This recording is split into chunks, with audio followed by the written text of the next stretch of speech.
Muito obrigado por essa oportunidade. Que bom estar aqui novamente, terceira vez no Recife. Nunca tinha vindo, de repente, em 2 anos, pela terceira vez. E rostos conhecidos, e pessoas que vieram de tão longe para prestigiar esse trabalho, né? Minhas amigas, irmãs Lobato, que vieram de Natal. E em razão dessa amizade de vocês, eu aceitei um convite. Ano que vem estarei em Natal, tá legal? Para poder estar com vocês lá, já que vocês sempre vêm para cá para ficar com a gente. E a todos vocês, a todos da organização, muito obrigado pela harmonização do início, muito obrigado por esta oportunidade. Para falar de um tema difícil, um tema muitas vezes complicado. No ano passado estive aqui para falar especificamente do suicídio, da formação da psicogênese, e esse vídeo está disponível no YouTube. Então não é necessário voltar nesse tema. O foco desta vez é a transição planetária e a semeadura do amor, como responsável por auxiliar no tratamento e na prevenção. Tá? Uma vez que temos consciência de todo este processo, o convite que eu faço para vocês hoje é que estejam aqui. Estejam totalmente presentes neste evento. Tragam mais do que estão habituados para este momento e congreguem energeticamente com todos que aqui passarem. Porque é um evento virtuoso, é um evento que tem como cerne, como base, trazer esse conhecimento, trazer à luz esse conhecimento que muitas vezes é tabu. Mesmo estando em meios religiosos ou não, mesmo estando em meios espíritas ou não, a morte é um tabu para todo mundo.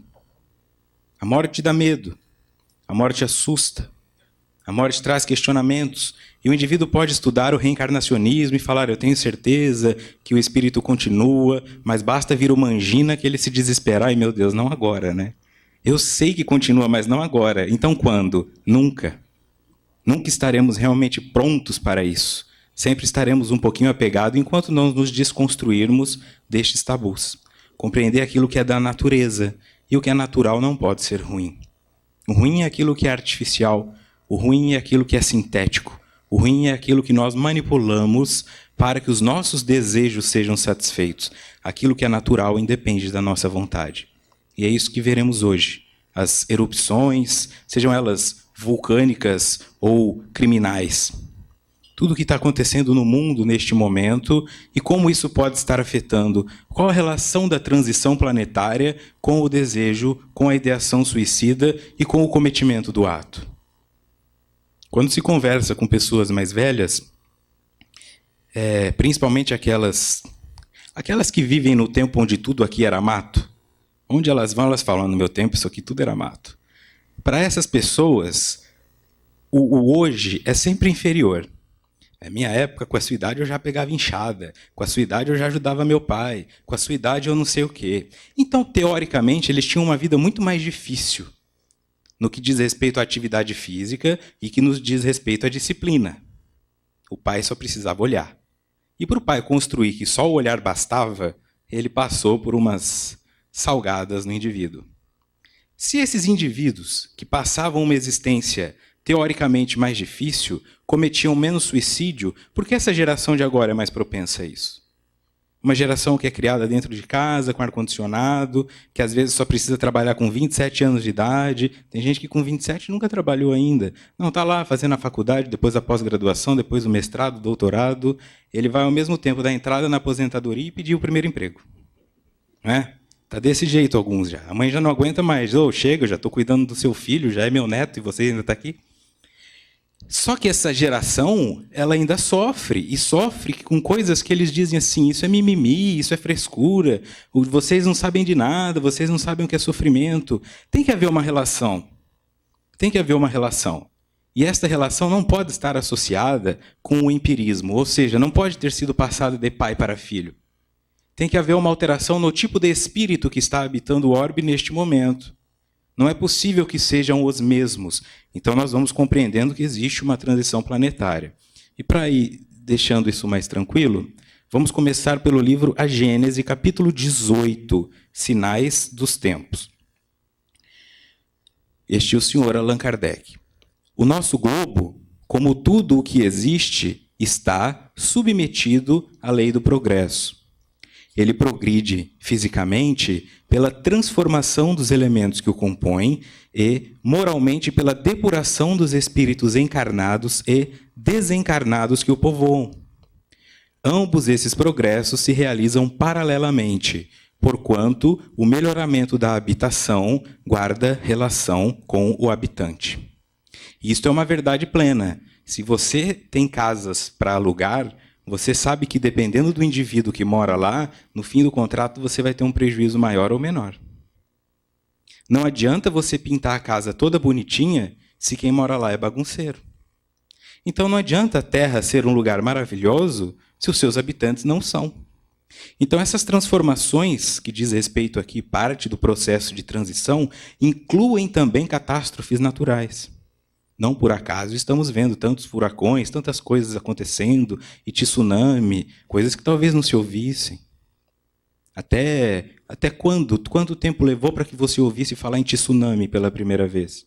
Agora já parece que é uma coisa comum. Quanto tempo você ouviu para falar um furacão isso, um furacão aquilo, e eles estão ficando cada vez maiores? E nós vamos tendo alterações climáticas de todas as ordens. Passa o inverno aqui, a gente nem sabe que foi inverno. Chega o verão, a gente nem sabe que está verão, parece que estamos no inferno na Terra. Isso vai acontecendo, essas alterações são parte da estrutura de modificar também o cenário do planeta Terra para que ele fique mais bonito. Só que a estrutura do planeta Terra ela é gigantesca. Então não tem como você mexer em uma coisa sem que haja um abalo sísmico ali que vai dizimar uma cidade muitas vezes. Isso é parte do processo para nos dizer, olha, a Terra está se reacomodando. É bom que vocês também comecem a se reacomodar, senão não vão caber aqui. A Terra não vai nos esperar, porque isso é uma força natural. A nossa força natural é a lei do progresso. O nosso globo, como tudo o que existe, está submetido à lei do progresso. Existem espíritos aptos a viverem em um planeta Terra melhorado. Nós somos aqueles que têm a preferência. Sabe, quando você está alugando uma casa e o proprietário fala, olha, eu quero vender a minha casa, você tem a prioridade para comprar. Se você não quiser, eu vou procurar outro. Nós somos a prioridade para permanecer na Terra quando ela se transforma em um planeta de regeneração. Mas se nós não estivermos satisfeitos com isso, um abraço e outros chegarão. E dentro deste processo, para que haja uma regeneração, você precisa mexer no copo. Não adianta ficar colocando o mesmo elemento e esperar que haja modificação. Então, alguns espíritos já não vêm mais para cá e outros que vêm de outros lugares vêm para cá. Só que muitas vezes o que nos faz cair em uma ilusão é a sensação de que existem espíritos inferiores e superiores. Então, aqueles que são superiores, nós temos às vezes a sensação que eles já são bons, por completo. Olha, tem uns espíritos que estão em um mundo melhor que a Terra. Parece que todos eles já são anjos. E não são. Os espíritos superiores, eles são superiores porque são superiores a nós, na nossa inferioridade. Mas não necessariamente eles já estão prontos. O que isso significa? Que existem espíritos que assumem o compromisso de vir para a Terra, auxiliar na transição, mas quando chegam aqui, olham para o lado e veem o que está acontecendo, querem ir embora rapidinho. Então você tem, inclusive, espíritos que vêm de orbes mais evoluídos, que quando passam pela transição dolorosa da infância e da adolescência, cometem um suicídio. Porque não lembravam que era tão pesado assim. Nem todos são como Jesus, que segura a bronca até o final. Então imagine que você vem de um mundo melhor e você fala, eu vou descer lá para ajudar. Aí você chega, criancinha, com 5, 6 anos, e de repente sofre um abuso do seu avô. Como que fica a sua mente naquele momento? Como que fica esse espírito abalado? É o terror, um terror parecido como alguém que vai fazer uma caridade. Eu vou lá na cadeia auxiliar os presos, e aí você chega lá e ele te bate. Você talvez não queira ir mais. Você começa a achar que aquilo não é para você. Então nós também temos uma responsabilidade muito grande de zelar pelo psíquico desses indivíduos que estão chegando. Que muitos estão se mostrando confrontadores do sistema atual, que é materialista e que é dualista, e querem transformar isso aqui tudo em um fluido contínuo onde não haja separações, por exemplo, por gênero. São espíritos que já vêm de orbes ou já têm um conhecimento que não existe essa coisa de o cabelo da mulher e o cabelo do homem, a roupa do homem e a roupa da mulher. Porque o espírito não tem gênero. Em mundos superiores também não vai haver gênero. E de repente eles chegam aqui, ele está com uma sensação de hoje estou a fim de usar saia. Não, você não pode usar saia porque isso é coisa de mulher. E ele vai para a escola, ele apanha, ele sofre bullying, ele é humilhado. Ele fala, o que está acontecendo aqui? Ele chega em casa, toma uma bronca do pai. Então nós vamos de novo cerceando esses indivíduos, castrando os seus desenvolvimentos criativos e tentando moldá-los a pertencer à Terra, ao invés de absorver as informações que eles estão nos trazendo para nos atualizarmos e quebrar esses paradigmas. Temos responsabilidade também por dar ouvido a esta geração. O problema é que eles têm a consciência espiritual mais avançada que a nossa. Só que quando você entra no corpo físico e entra na adolescência, amigo, amiga, tem hormônio. E o hormônio é um negócio surreal. O hormônio é uma coisa que só tem no corpo humano. E o hormônio é uma coisa que você entende quando entra na menopausa, a mulher quando fica grávida, quando está num período menstrual, ela fala, o que é isso? Vira outra pessoa. Se desconstrói. Aí, de repente, você entra na adolescência, o seu nariz cresce, mas o seu peito não cresce. Aparece uma espinha gigantesca, você está falando com a voz grossa, ela fica fina, e você fala, o que está acontecendo comigo? Porque ele não está lá todo sabidão que ele é o espírito do outro planeta. Nós temos que ter essa consciência de deixar um caminho um pouco mais fácil para compreender essas diferenças que estão aparecendo na questão de gênero e na questão da sexualidade e também em outras questões relacionadas a embates sociais, principalmente. Aqui no Evangelho segundo o Espiritismo agora, capítulo 3, há muitas moradas na casa de meu Pai. Do ensino dado pelos Espíritos, resulta que muito diferentes uma das outras são as condições dos mundos, quanto ao grau de adiantamento ou de inferioridade dos seus habitantes. Entre eles, há os em que estes últimos são ainda inferiores aos da Terra, física e moralmente. Outros da mesma categoria que o nosso, e outros que lhes são mais ou menos superiores a todos os respeitos. Ensinamento chave disso aqui. Se você acha que está ruim na Terra, eu venho te avisar que tem lugar pior. E que se você não está satisfeito com a Terra, a passagem para lá é livre. São esses locais que é mais barato, sabe? Esses turismos que ninguém quer fazer. Vai comprar uma passagem para Paris, vai comprar uma para a Síria. É mais ou menos isso, só que em planetas. Todo mundo quer estar num planeta superior, eu quero estar num planeta superior, porque aí no planeta superior as pessoas não vão me roubar, porque no planeta superior eu não corro risco de ser assassinado, tem todas essas coisas. E é justamente isso. Graças a Deus, existe um impedimento e um bloqueio que ele é energético. O materialismo e a densidade do meu espírito, que é inferior, não me permite estar nesses orbes. Então não adianta pegar um foguete e ir até lá. Não adianta. Então isto é por mérito, e isto é uma coisa que se conquista. Então o lado positivo é, se existem mundos piores do que a Terra para se viver, porque nós já tivemos mundos piores aqui na Terra, hoje, por mais que existam todos esses assassinatos, estes, teoricamente, são assassinatos cometidos por indivíduos ilegais. Nós vivemos já em épocas em que os assassinatos eram cometidos pelo Estado. As pessoas eram queimadas na fogueira, iam para a guilhotina, e eram ordens dadas pelo rei, eram ordens dadas pelo Estado. Então, hoje, nós ainda estamos enfrentando um conceito de ilegalidade. Se eu não compreendo isso, eu não entendo que aqui na Terra, e vejam muito bem o que eu estou dizendo aqui.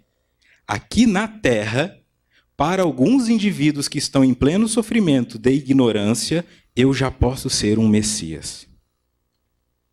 Mas Jesus foi o Messias do mundo. Jesus não foi o Messias do mundo porque tem um monte de gente no mundo que nem reconhece Jesus. Jesus foi um Messias para o mundo. E aí cada um absorve daquilo que quer. Mas, às vezes, eu fico esperando. Um dia eu também vou querer voltar para um mundo inferior e fazer igual Jesus fez, para dividir o mundo entre antes de Vítor e depois de Vítor. Olha só. Já pensou? Antes de Vitor e depois de Vitor. Mas você pode fazer isso dentro da sua casa. Você pode fazer isso dentro da sua vida. Um antes de Vitor e um depois de Vitor, um antes de Pedro e um depois de Pedro, um antes de fumar e um depois de parar de fumar. Um antes da raiva e um depois da raiva. Começar a ser um Messias da sua história, porque dentro de você tem uma ignorância que fica o tempo todo querendo te crucificar, que fica te acusando injustamente. Você faz as tuas coisas e às vezes vem um pensamento: você não serve para nada. As coisas que você faz não funcionam. Olha o seu vizinho já mais novo que você e mais bem-sucedido. Isso é tua crucificação. Esse é o teu calvário. E não é ninguém que está falando isso, não. É o seu pensamento que às vezes levanta e fala: olha esse cabelo, tinha vontade de arrancar esse cabelo. Olha essa barriga, eu queria tirar essa barriga. E você vai querendo se deformar, se mutilar, se destruir. E quando você começa a nutrir esse pensamento, fala: então a partir de agora eu vou buscar a salvação. Qual foi a palavra de Jesus? O amor. Então quando você encontra o amor na sua vida, existe o antes e o depois do amor. E você se torna dois seres distintos. Aquele que reclamava e aquele que agradece. Aquele que questionava e aquele que responde. Torna-se Messias. E aí você consegue chegar no seu filho e ele vai se lembrar: até os 5 anos de idade meu pai me batia, mas depois ele parou. Até os 2 anos de casamento meu marido me traía, mas depois ele parou. Já é uma mudança. Porque para quem está sofrendo a traição porque te ama e não vai te deixar, não importa o quanto você traia, dói. Dói ficar toda hora olhando no relógio pensando onde você está. Dói sentir um perfume diferente e não poder falar nada. Dói para um filho ficar com medo porque o papai chegou e eu quebrei um copo e eu vou apanhar. Então, se você consegue tirar este demônio do mundo destes indivíduos e trazer luz pelo amor, você é um Messias. Não precisa fazer uma coisa tão grandiosa. Uma vida é grandiosa o suficiente para que valha a tua mudança. Aí você consegue compreender o tamanho de Jesus. Foi só uma progressão finitamente maior do que a nossa. Estou falando, faça isso com você. Depois faça isso com o seu filho. E um dia você estará fazendo para o mundo inteiro. E nem se dará conta. E vai estar aqui, com um olho na Terra e o outro em Marte. Agora eu acho que eu quero ser o governador da Terra. Não, acho que agora eu já estou pronto para ser o senador do sistema solar. E você vai crescendo até que você compreende. Eu entendi, não é o cargo e nem hierarquia. É permitir que o amor sagrado contemple totalmente o meu coração e transforme-me num templo de vibrações positivas que me permitem alcançar o mundo pelo pensamento. Então, você não governa o mundo, você se inclui nele e permite que o amor transite. Para de ser uma parede que impede o amor de chegar. Porque melindra, porque fica chateado, porque fica com raiva. E lembra sempre disso, né? A questão do suicídio, ela sempre começa na reclamação e na vitimização. E tem uma frase que me ajuda muito. Reclamar é clamar de novo. Reclamar. Quando eu clamo de novo, eu estou dizendo: olha Deus, o Senhor errou, não era isso, manda outro. Não era essa esposa preguiçosa, não, era uma outra que faz as coisas por mim, que cozinha para mim, não é isso que o Senhor mandou errado. Aí reclama da esposa: olha Senhor, não é esse trabalho que eu queria, porque o meu patrão fala mal de mim, e aí que é outro trabalho. Reclamar é uma conduta de ausência de fé e uma colocação da vaidade e do orgulho que te fazem sentir na posição de dizer a Deus que ele errou. Entendeu a potência do que é reclamar? E o agradecer é o oposto. É aceitar que você está exatamente no lugar que merece e que Deus acertou plenamente na lei de causa e efeito ao te dar, sem falhas e nem em excessos, aquilo que te é merecido. Então, tem o sou grato na camiseta, né?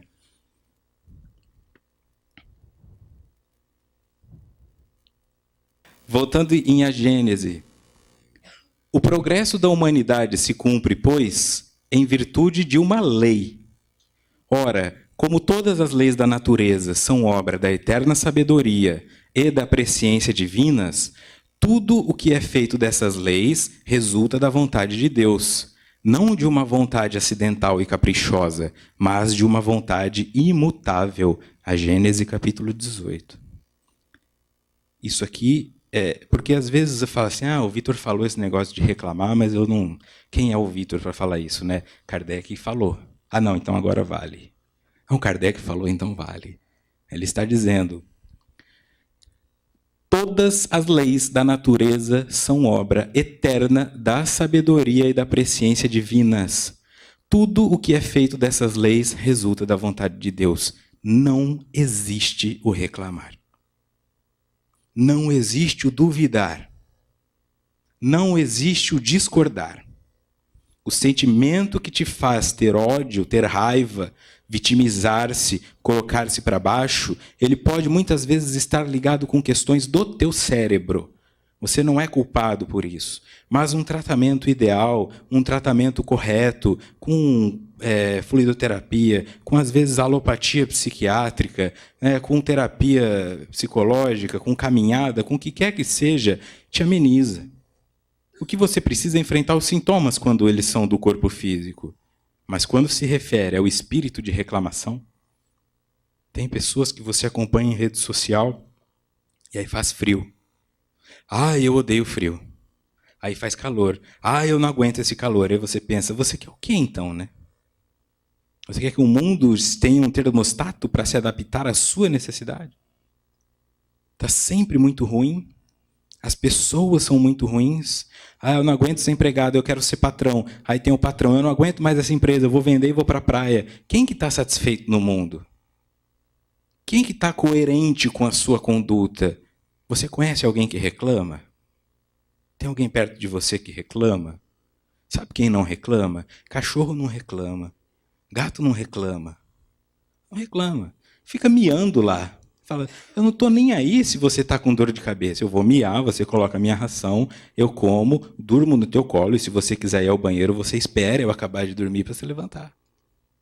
Acabou. Mas o ser humano não. O ser humano questiona. O ser humano está lá na adolescência, no começo da idade adulta, ele está solitário, não tem uma parceira, não tem um parceiro. Aí, de repente, ele encontra alguém e fala, puxa, eu daria tudo para essa pessoa olhar para mim. A pessoa olha para ele. E ele nem precisou dar tudo. Olha, eu daria tudo para ela gostar de mim. Aí a pessoa gosta dele. Eu daria tudo para ela gostar só de mim. Aí ela gosta só dele. Aí ela, inclusive, aceita, perante testemunhas e perante o Estado, assinar um papel para provar para todo mundo que ela gosta mais dele. Aí eles se casam. E se casando, ele fala, pronto, agora eu estou feliz? Não. Agora eu quero controlar a roupa que ela usa, a hora que ela chega em casa, eu quero assistir MasterChef, mas ela quer assistir outra coisa, e eles vão brigando. E briga. Aí tem um filho e briga pela forma como vai educar. Em que escola vai colocar. E vai viajar, vamos sair para viajar de férias, esperamos um tempão pelas férias. Quando fecha o porta-mala de carro, já está todo mundo de mau humor.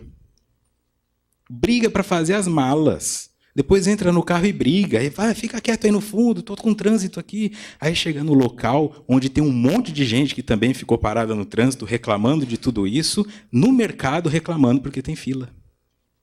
Aí pensa, por que esses caras têm que vir para a praia? Só eu tinha que vir. Por que esse povo está saindo de casa agora? Só eu tinha que sair. Ele fala, quer saber? Eu vou começar a sair de madrugada. Aí ele sai de madrugada e todo mundo saiu também. Aí ele fica bravo.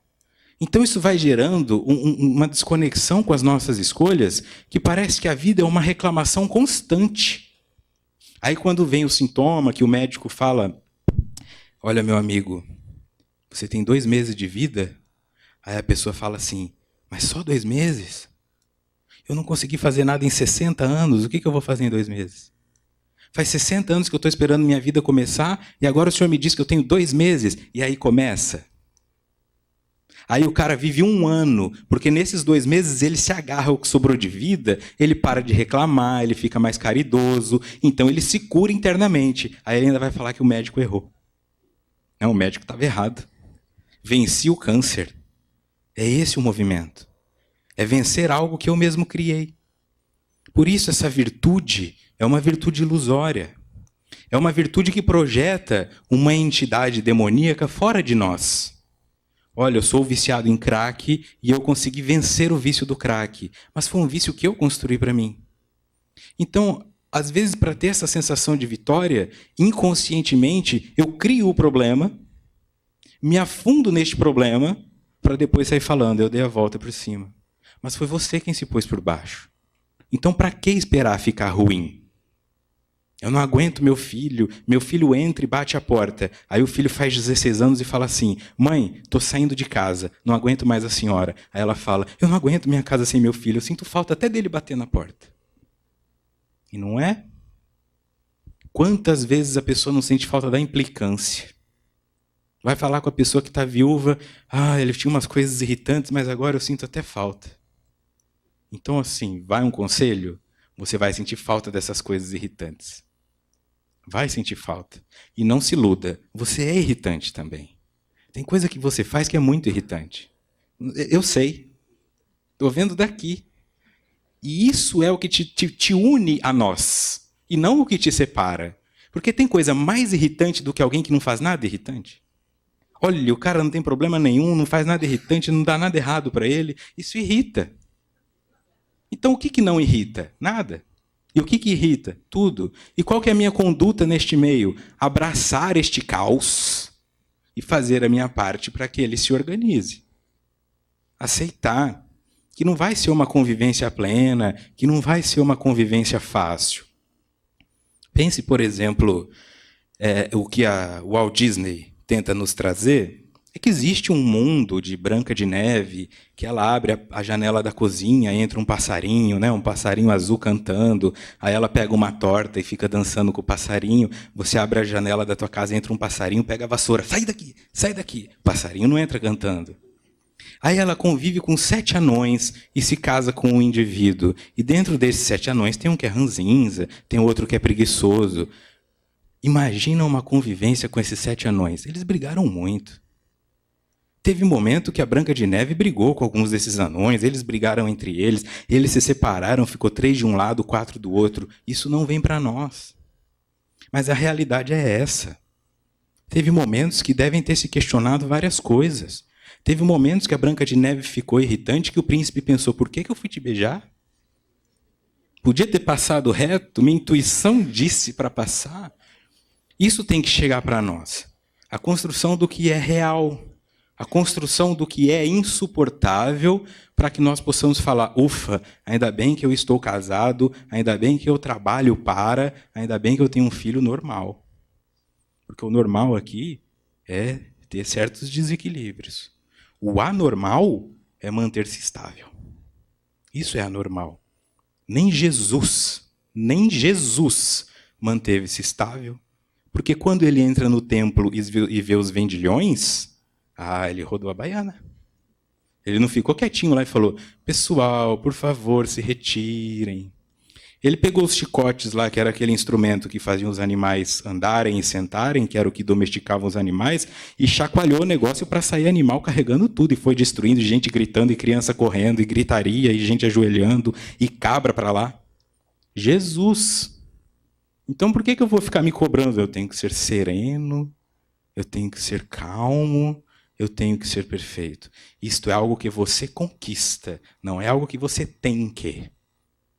Ter que já é um regime ditatorial. E na primeira oportunidade, quando o ditador não estiver olhando, você vai dar uma fugidinha. Vai dar uma fugidinha. Então, aqui pensando nessa divisão dos mundos, fiz esse gráfico aqui, entre os mundos primitivos, só meramente didático para quem nunca teve contato com isso.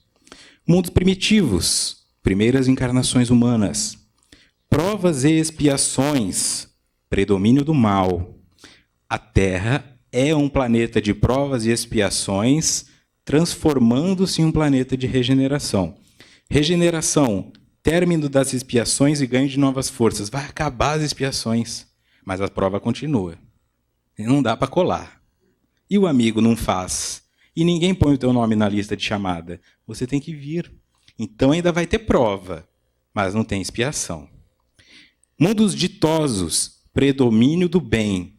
E mundos divinos, habitado por espíritos depurados, onde reina o bem. Queremos chegar lá no mundo divino. Ainda estamos nas provas e expiações, indo para a regeneração. Qual o sentido disso aqui? Imagine que num mundo primitivo, nós vivemos pelos instintos. Tá? A imagem mais próxima para nós seriam assim, os homens da caverna. É aquilo ali. Tá? Mas lógico que você vai dando uma evoluída. Primitivo não é só ficar batendo com o osso numa pedra. Também é primitivo quando a coisa é hedionda. Tá? Que tem homicídio para todo lado e tudo mais. Quando você vai para um mundo de provas e expiações, é o seguinte, no primitivo você aprendeu algumas coisas. Agora nós vamos fazer a avaliação. E nós vamos ver como você se sai. Muitas vezes porque nós pedimos isso. E tem as expiações que são aqueles, você repetiu demais, então agora você vai fazer a recuperação forçada. Tudo bem. Então, neste momento que nós estamos provando e expiando, eu quero que você imagine como se fosse um vestibular. O vestibular é um ambiente que o indivíduo senta para fazer, ou o Enem hoje em dia, ele olha para o lado e ele vê uma carteira vazia e ele pensa, ainda bem que esse cara não conseguiu chegar. Esse pneu furou. Esse acordou doente. Aí ele olha o outro lá na ponta, esse cara eu acho que vai ser melhor que eu, tomara que ele vá mal na prova. Ele quer que todo mundo vá mal. É competitivo. E depois ele sai se comparando com os outros, mas por dentro ele tirou menos que eu, tirou menos que eu, tirou menos que eu. Então nós nos machucamos, nós nos ferimos, nós nos sabotamos, nós colocamos obstáculo para o outro tropeçar. Porque eu quero o emprego, eu não quero que você fique empregado. Como nós nos machucamos e estamos feridos, quando o mundo muda para a regeneração, por que regeneração? Porque nós teremos que regenerar estas feridas. Em outras palavras, todas as pessoas que nós machucamos, nós teremos que curar. É uma lambeção de ferida. É um coletivo de ajuda. É aquela coisa que quando entra alguém querendo causar, querendo fofocar, as pessoas já falam, para, isso não é bem-vindo aqui. Vamos nos concentrar em nós. E aí nós começamos a regenerar. E na regeneração é aquele momento que quando você está com raiva ou quando você está com adrenalina, o corte não dói. Depois que esfria, você vai para a academia a primeira vez, vai lá e fala assim, o pessoal fala que dói, não sente nada. Toma um banho lavando a cabeça, vai dormir, no outro dia você acorda, cadê teu braço subir? Vai lavar a cabeça. Aí você descobre que dói no dia seguinte, porque esfriou. Então, quando passa esse caos de provas e expiações, nós entramos em um processo onde a dor dói tanto que ninguém mais tem condições de ferir o outro, porque tornamos-nos conscientes disso. E aí nós queremos nos ajudar. E aqueles que já estão um pouco melhor, como empaticamente já registraram o quanto dói esta dor, sentem uma necessidade de curar isso no outro. E aí o voluntariado começa a aparecer, a benevolência, o altruísmo, como uma verdadeira vontade, não como uma obrigação. Não é a pessoa fazendo a caridade com um pau de selfie aqui. Ela faz porque ela sabe que o outro está querendo, e ela faz mais do que aquilo. É o entregar o alimento, entregar o pão, olhando no olho, não passar igual um jornaleiro. Pão, pão, pão, pão, pão, pão. Ou entregar ao pessoal, está aqui um saco de pão, vocês peguem aí, tchau para vocês. É essa consciência que vai absorvendo o indivíduo. Depois tem os ditodos e os divinos, mas como falar deles se não em um sentido hipotético? Estamos distantes de compreender. Você consegue imaginar um mundo onde haja o predomínio do bem? Enquanto o bem não predominar na tua mente, você jamais conseguirá entender o que é isso. Tudo que nós olhamos fora, há uma representação do que temos dentro. Se em mim predomina o mal, eu não vou conseguir compreender o que é um mundo onde predomina o bem. Se eu sou uma pessoa invejosa, em outras palavras, se eu sou uma pessoa invejosa, e você chega para mim elogiando o meu relógio, eu falo, está com inveja. Pulseira vai quebrar. Ponteiro vai parar. Está querendo o meu relógio. Porque eu sou invejoso. Então, se em mim predomina o mal, quando alguém fala que existe um mundo de predomínio do bem, aí eu vou projetar aquilo que eu acho que é bem. Então deve ser porque lá todo mundo é rico, todo mundo tem iate. Quem não tem iate acha que todo mundo que tem iate é feliz. E quem tem o iate acha que todo mundo que mora na favela é triste. Só que tem gente feliz na favela e tem gente infeliz no iate. Então é a projeção que eu faço. Não se trata de ter menos ou mais posses. Trata-se de possuir-se por inteiro. Sem que parte tua fique delegada ao outro. Se meu marido me dá bom dia, então eu sou feliz. Se ele não me dá bom dia, eu devo ser feio, eu devo ter engordado, ele não me ama, o que eu faço? E aí começa. dependendo da opinião e o posicionamento do outro para que o seu humor se defina. E o nosso humor deve definir-se pela opinião e conexão que fazemos com Deus. Como Deus é imutável, Deus nunca acorda de mau humor. Deus nunca acorda assim, não, eu não tenho certeza se eu quero falar com você. Deus nunca te responde, bom dia, por quê? Só se for para você. Ele é sempre amor. Sendo sempre amor, não há como gerar insegurança. Não precisa ter medo, acho que amanhã Deus para de me amar. Não vai. Não, mas se eu fumar cigarro, ele vai parar de me amar. Não vai. Você pode fazer o que você quiser. Deus não para de te amar. Você pode parar de amar Deus. E ele também não vem te cobrar isso. Mas o amor dele não muda. Então, quando eu vinculo o meu ser neste, que é eterno e imutável, eu me torno eterno e imutável. Quando eu vinculo o meu neste, que é material, eu me torno material. Então o indivíduo começa a ficar calvo e ele já fala, não, se eu ficar calvo, minha mulher não vai me querer. Desse jeito. As pessoas, às vezes, por questões estéticas que são menores assim do que se parece, elas internamente se destroem, se rejeitam. Porque não estão vinculadas a algo maior do que isso. Então fica claro aqui que de provas e expiações para a regeneração, vai ficar melhor. Mas não espere que um mundo de regeneração é um mundo bom. O mundo de regeneração para o qual estamos migrando é um mundo onde acaba as expiações e nós vamos ganhar novas forças pelo coletivismo de amor ao próximo. Mas ainda não será fácil. Tá bom? Não querendo desanimar, mas só trazer uma realidade. Voltando em Gênesis, capítulo 18. Uma mudança tão radical como a que se está elaborando não pode realizar-se sem comoções. Há, inevitavelmente, luta de ideias. Desse conflito, forçosamente se originarão passageiras perturbações, até que o terreno se ache aplanado e restabelecido o equilíbrio. É, pois, da luta das ideias que surgirão os graves acontecimentos preditos, e não de cataclismos ou catástrofes puramente materiais. E não é atual isto? Então, o que está sendo dito aqui é assim, para que isso tudo aconteça, vai ter desordem. E nós estamos em meio à desordem. E não é isto uma coisa do Brasil, isto é uma coisa do mundo. Você tem uma desordem dentro do Brasil, onde tem pessoas de esquerda e pessoas de direita. Aí você tem uma desordem lá nos Estados Unidos, onde tem gente que adora o Trump e odeia o Trump. E aí você tem uma desordem mundial, que é os Estados Unidos com a Coreia do Norte, todo mundo querendo explodir todo mundo.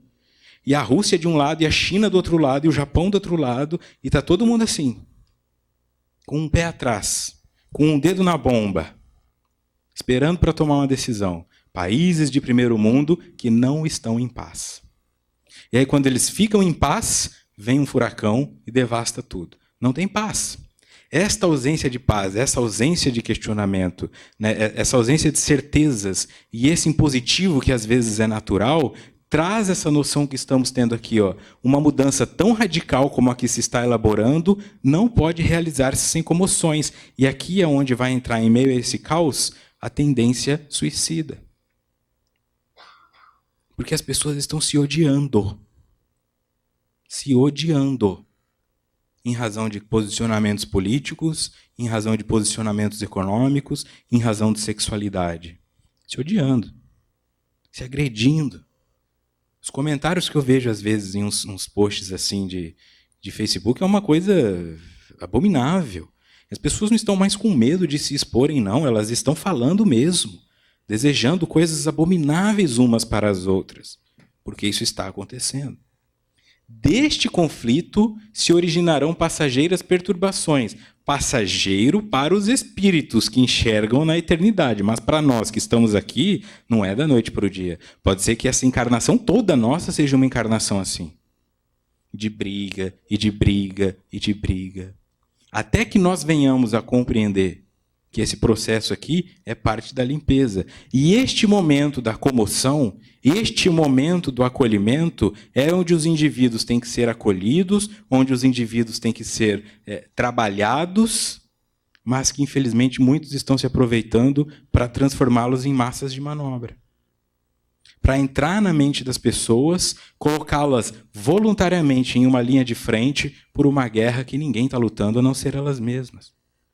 Como se fossem dois generais que, por trás do campo de batalha, estão dando as mãos e comendo um frango assado. Mas que não se sujam. Isso são líderes religiosos que estão levando pessoas à loucura. Se você não der o seu dinheiro, você vai para o inferno. Se você não fizer um sacrifício, sua casa vai destruir, sua família vai acabar. E o cara fica, mas eu tenho pouco dinheiro, o que eu vou fazer? Põe o dinheiro aqui. E gerando um terror psicológico. E falando, as pessoas que não fazem isso são pessoas que estão ligadas ao diabo e não sei mais o quê. Aí eles olham para os espíritas e falam, esse cara está ligado ao diabo. Quem esse cara acha que ele é para falar de Jesus? Aí eu venho aqui e falo, gente, vamos nos amar, vamos falar de Jesus. O cara lá tá ligado pelo diabo. Me odeia. Me odeia. Algumas pessoas, quando souberem o seu posicionamento ou souberem a religião que você pratica, ela já te odeia. Você não é mais bem-vindo naquela casa. Isso aqui, ó. Agora, como é que fica um posicionamento desses espíritos que estão vindo agora? E muitos deles estão vindo para fazer essa mescla quando se encontram no lar de um pai e uma mãe que são intolerosos religiosos, seja qual for a religião. Como ele aguenta? Como ele suporta isso? O que dói mais do que a rejeição de um pai e de uma mãe? O que dói mais? Quantas crianças não vêm num palco como esse, eu vou fazer uma peça de teatro na escola e o palco está cheio e as pessoas estão aplaudindo e ela só está procurando o papai e a mamãe e não acha. Tudo isso aqui ela não vê, porque o papai e a mamãe não estão ali. E se não tivesse mais ninguém, mas o papai e a mamãe estivessem, ela ficaria feliz. E aqueles que não têm nem o papai e a mamãe? Essa reprovação dói. Essa reprovação dói num íntimo. Dói num íntimo quando faz sentido para mim uma coisa, mas eu não posso professar aquilo porque meus pais rejeitam. Religião, sexualidade, visão política, posicionamento de vida, não pode. O nosso trabalho é, como eu disse, facilitar, pavimentar o caminho. E muitos de nós teremos que fazer o papel de mártir. Aquele indivíduo que é o escolhido para tomar a pedrada. Lembra assim, o meu espírito não pode ser atingido pela matéria. Não pode. Quanto mais materialista e mais materializado eu sou, mais a matéria me fere. Se eu estivesse aqui em espírito, você poderia jogar uma flecha daí a aqui que não ia acontecer nada comigo. Então por que a tua ofensa me machuca? Porque eu sou materializado. Por que a tua ofensa me melindra? Porque eu sou melindroso. Porque se não houvesse um melindre em mim, pode me ofender à vontade. Está passando. Está passando. Nós seremos esse exemplo. Vitor, mas eu tenho medo de falar em público. Eu também tenho e estou aqui. Vitor, mas eu não acho que eu dou conta. Eu também acho que não e estou aqui. O que precisa para você dar conta? O que precisa para você começar? Enfrentar o quê? Mas eu vou enfrentar o olhar das pessoas, pessoas que nem vocês, que saíram da sua casa num domingo para setembrar? Por que eu teria medo de vocês? Por que eu ficaria intimidado com o olhar de vocês? Por que não perceber que desse olhar está saindo amor? Pode ser alguém que esteja aí dormindo com sono porque não gosta, mas a maioria ama. A maioria está aqui porque veio buscar e doar algo. E esta concepção vai fazer uma diferença na vida de algumas pessoas. Pode ter aí dentro alguém que no momento todo deste evento, seja nesta palestra, seja na próxima, seja no momento da música, ela se inspire e fale, eu também vou fazer isso. Pronto! O semeador saiu a semear. Então não se preocupe se você será rejeitado, se você será acolhido. Isso é indiferente. Preocupe-se em fazer um papel de abrir o caminho. Sabe, abrir o caminho? Às vezes a pessoa fala, eu vou abrir o caminho. Aí ela imagina aquela cena do cara andando assim, ó, olhando para trás, tipo uma centopeia, todo mundo seguindo ela. Abrir o caminho É estar diante de uma mata fechada onde ninguém nunca passou, porque se tivesse passado, o caminho estava aberto. É descer o facão em mato e mato, e aí sai aranha, e aí sai cobra, e aí tem mosquito, e aí tem sede, e aí tem um monte de coisa, e aí você fica lá 2 horas, andou 5 metros de mato, senta, tá cansado, e fala, para que eu estou abrindo isso tudo mesmo? Porque é isso que vai criar a civilização. É isso que vai criar o espaço. Então você quer crescer dentro do meio espírita, você vai lidar com aqueles que dizem assim, escute aqui, você não tem capacidade de fazer palestra, você não está registrado na federação do seu estado. Quem é você para vir falar algo? Fala, puxa, mas eu vim falar de amor. Não, não é qualquer um que pode falar de amor, nós temos que ter o seu nome aqui. E você vai lidar com isso. E você vai lidar com inveja, e você vai lidar com melindre, mas você vai lidar com gente viajando para acompanhar seu trabalho, você vai lidar com abraço, você vai ganhar presente, você vai ganhar gratidão, você vai se sentir útil, você vai fazer amizade, você vai querer voltar. Você vai se tornar o que você veio ser. E não essa coisinha que às vezes você fica se moldando para ser aceito em todos os locais ao mesmo tempo. Esquece isso aí. Quando você se olhar no espelho e falar, eu estou feliz como eu estou, aí pronto. Não importa o que você esteja. Se você fica feliz usando uma camiseta do Mickey, mas vão falar que eu sou infantil. Seja. Seja infantil. Saia com a camiseta do Mickey. Saia com a camiseta do Pica-Pau. Saia como você quiser. Mas que essa aprovação venha de você.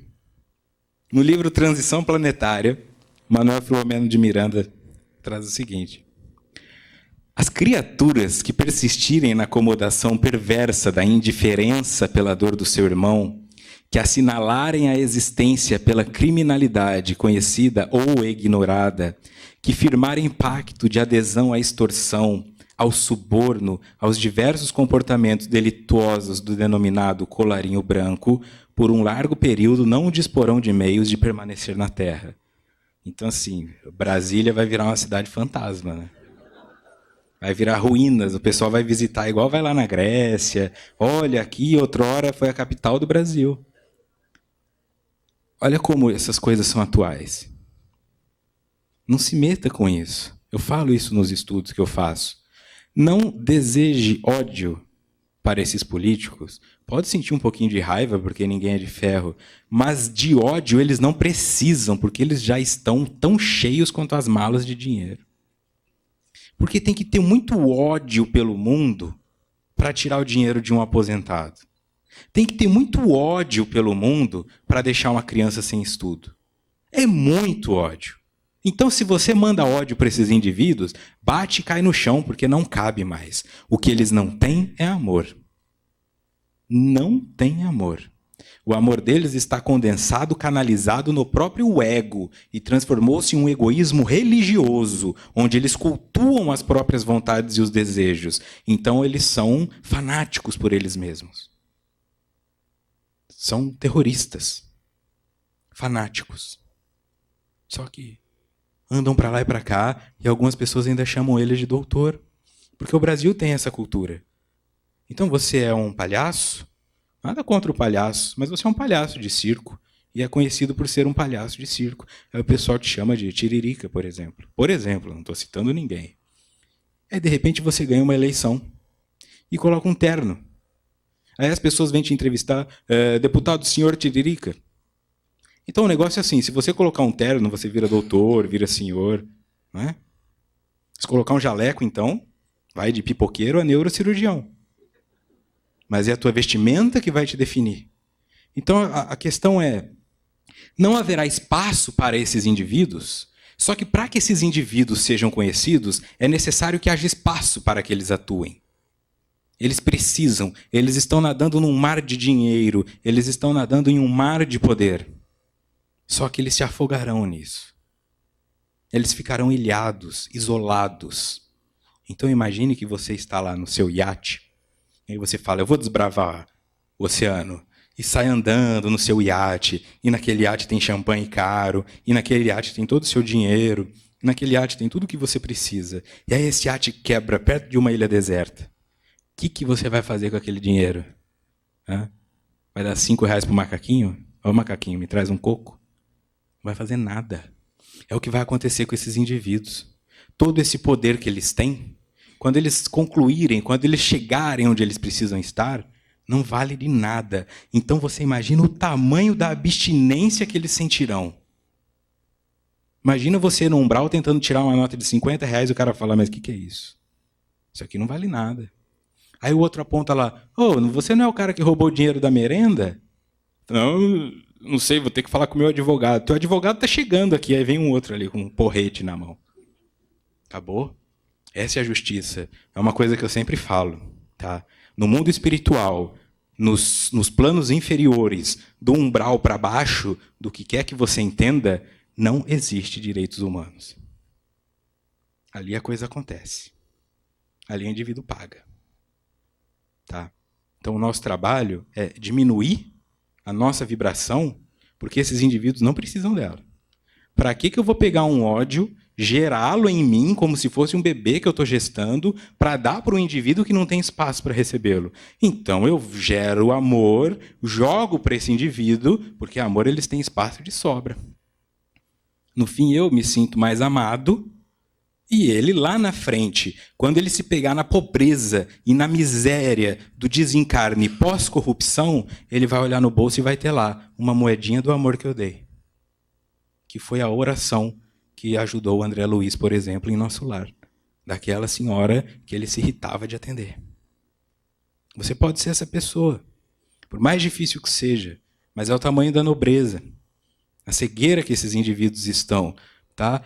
As criaturas que persistirem na acomodação perversa da indiferença pela dor do seu irmão, que assinalarem a existência pela criminalidade conhecida ou ignorada, ou seja, mesmo que você não seja pego, você está sendo pego.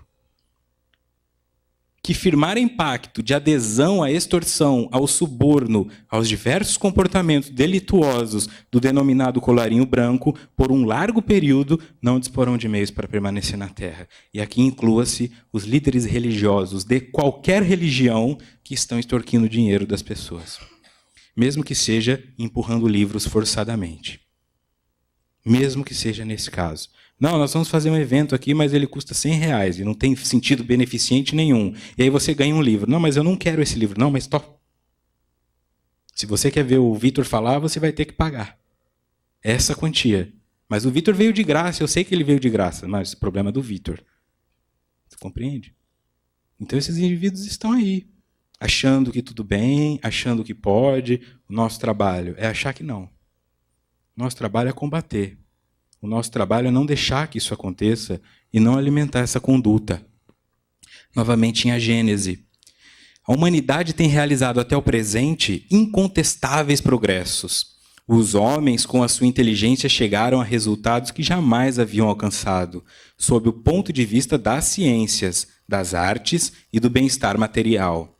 Resta-lhes ainda um imenso progresso a realizar, o de fazerem que entre si reinem a caridade, a fraternidade, a solidariedade que lhes assegurem o bem-estar moral. Aqui é o tratamento. Foi apresentado o diagnóstico e aqui é o tratamento. Isso é o que falta. Não adianta chegar à Lua, não adianta conhecer a sonda, mandar uma sonda para Júpiter, não adianta fazer nada disso se não houver esses pontos na nossa existência. Caridade, fraternidade, solidariedade. Porque isto, segundo Kardec, segundo os espíritos, nos asseguram bem-estar moral. Então, se você está com mal-estar moral, e o mal-estar moral é culpa, o mal-estar moral é reclamação, o mal-estar moral é tristeza, o mal-estar moral é o descompromisso consigo, é porque te falta caridade, porque te falta fraternidade e solidariedade. Mas, Vitor, eu sou solidário com todo mundo. Tudo bem, mas e com você? Você é? Às vezes a pessoa é solidária com todo mundo. Eu levanto às 5 da manhã para fazer caridade e fico até às 11 da noite. E que hora você faz a caridade de dormir um pouco? Que hora você faz a caridade de deitar o teu corpo um pouco para ele descansar? Que hora você tira uma folga e ama a si?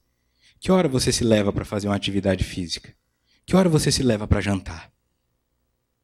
Aí, às vezes a pessoa fala assim, mas eu não saio para jantar porque minha esposa nunca vai comigo. Vai sozinho. Não, onde já se viu eu ir numa pizzaria e sentar sozinho? O que vão pensar de mim? Vão pensar que você está com fome. E que gosta de pizza. E que está sozinho. Mas você chega nos restaurantes, não tem nenhuma mesa com uma cadeira só, já reparou? Eles sempre esperam, no mínimo, um casal. E aí dá uma sensação de que está faltando alguma coisa, né? Aí a pessoa fala, me leva para jantar? Para com isso, leve-se para jantar. E se teu marido não quiser, aí você traz as sobras. Fala pro garçom, enrola isso aí, é pro cachorro? Não, é pro marido. Não quis vir. E leva. E se curte. E se gosta. E fica. E se acompanha. Porque aí você está sendo... Se você não for caridoso, fraterno e solidário consigo, todo o resto é uma ilusão. Todo o resto é mais ou menos uma maquiagem. Porque eu só posso dar o que eu tenho. Então, se eu não tenho essas coisas comigo, o que eu estou dando para você vai me fazer falta. Aí é aquela pessoa que 10 anos depois fala assim, eu que sempre fiz caridade, que ajudei as pessoas, agora estou aqui abandonado. Vá numa casa de repouso, asilo, e vê quantos não tem assim lá. Conversa com eles. Vê quantas vezes você vai ouvir isso. Eu ajudei todos os meus filhos e todos eles me abandonaram. E aí você fala, esses filhos são ruins. Mas aí você fica um pouquinho a mais com o cara e descobre por que os filhos abandonaram ele. A enfermeira entra, ele já maltrata. O médico entra, ele já maltrata. Você demora muito, ele já maltrata. Então, se você faz uma doação, a doação não pode ter teu nome e a doação não é poupança para depois você falar, agora eu quero de volta. Fui bonzinho a vida inteira e agora aos 50 anos Deus me dá um câncer. Meu Deus do céu, que conexão é essa? Que conexão é essa que você fez? De achar que Deus lá está esperando assim, peraí, 2h30, agora eu vou dar um câncer para o Vitor. Não dá. Não existe isso. Todos os nossos adoecimentos e as nossas felicidades e as nossas curas são construídas meritocraticamente pelo quanto de empenho nós colocamos naquilo. Então não importa que eu faça o bem. Fazer o bem angaria para mim o bem, mas não anula o mal que eu já fiz e nem me impede de fazer o mal simultaneamente. Se eu não faço sinceramente. Então, se você está com mal-estar moral, faz essas coisas, seja caridoso com você, se leva para comprar uma roupa nova, às vezes você está aí doando roupa para todo mundo, mas para você não compra mais. Vai vestir uma roupa nova. Está aí com essa roupa que você acha que serve, comprou a calça quando usava 42, está usando 46 e fica apertando ela. Não, mas eu vou emagrecer.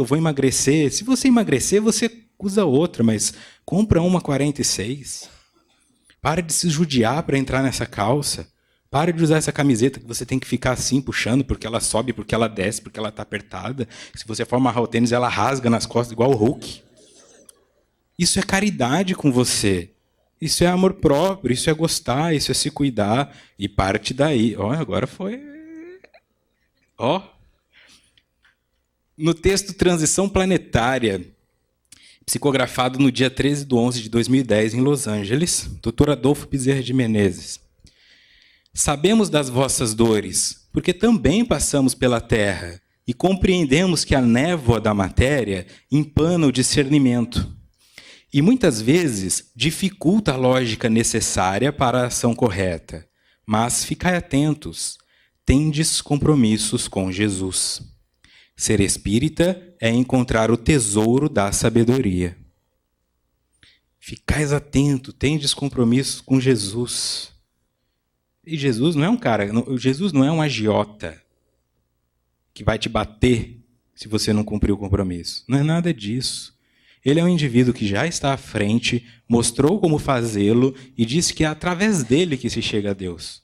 Então, se você não cumpre o teu compromisso com Jesus, Jesus não te pune. Você se pune por ficar distante de Deus. E na distância de Deus, que é amor, o que sobra? O oposto do amor, que é a indiferença. E a indiferença pode chegar num ponto tão grande que eu cometo o suicídio. Porque o suicida é o indivíduo mais indiferente no estágio de maior indiferença que ele alcançou. Tanto faz. Tanto faz a minha vida, tanto faz o que vai acontecer quando eu desencarnar, tanto faz se minha mãe vai ficar chorando, tanto faz a minha esposa, tanto faz. E ele se mata. Porque está longe de Deus. Ninguém se mata no amor. E quando a pessoa fala, eu me matei por amor, não, se matou por obsessão, se matou por ciúme, se matou por despeito, porque a pessoa não te quis, se matou por frustração, porque seu amor não foi correspondido. Mas pelo amor ninguém se mata. Então nós começamos a trabalhar uma modificação até do nosso pensamento. Às vezes as pessoas falam assim, né? Eu te amo tanto que eu morreria por você. É uma declaração de amor. E eu sempre falo assim, por que você não inverte e diz assim, eu te amo tanto que eu viveria por você? Porque para o espírito morrer é fácil. Difícil é ficar vivo. Difícil é envelhecer. E vai doendo. E aí você dorme menos. E quando você se dá conta, você já está às 8 horas da manhã preparando o almoço. Lembra? Quando era novo, eu preparava o café às 8 horas. Depois, a minha bisavó, às 8 horas da manhã, já estava preparando o almoço. E almoçava às 11 horas. Aí dava aquela cochilada, meio-dia e meio na frente da televisão. E às 7 horas da noite, depois da novela, ia dormir. A vida ia sendo assim. Uma tranquilidade. E aí começando a brigar por coisas pequenas. Ah, mas essa farinha de rosca? Não era essa farinha de rosca. É assim. Vai dissolvendo aquilo que era uma preocupação maior. Então, viver por alguém é muito mais difícil e valoroso do que morrer por alguém. Porque viver por alguém implica continuar ao lado daquela pessoa apesar de, e não por causa de. Por causa de, nós nos casamos. Apesar de, nós continuamos. Porque é muito fácil se apaixonar. É muito fácil se apaixonar por Jesus e falar, Jesus veio para te salvar. Oba, eu quero, pega essa enxada. Não quero. Eu quero só ser salvo. Não, mas é pelo trabalho que você se salva. Não, eu vou ficar aqui sem ser salvo mesmo. Porque o convite é esse. O convite é essa conexão. O doutor Bezerra e veio e deixou uma mensagem porque ele é um espírito superior. Faz a conexão mental o tempo todo com todas essas coisas. Jesus, Chico Xavier, doutor Adolfo Bezerra de Menezes são indivíduos que falaram palavrão em algum momento da sua existência como espíritos, xingaram, foram xingados, traíram, foram traídos, desviaram dinheiro, enganaram o outro. Todos eles. Ele está dizendo... É difícil estar encarnado, porque quando você está encarnado, você às vezes se esquece. E a encarnação atrapalha o teu discernimento. Então ele diz assim, não fique atento nos compromissos que você fez na Terra. Lembre que não importa o que aconteça, você fez um compromisso com Jesus em espírito. E é aí que tem que estar vinculado à sua memória.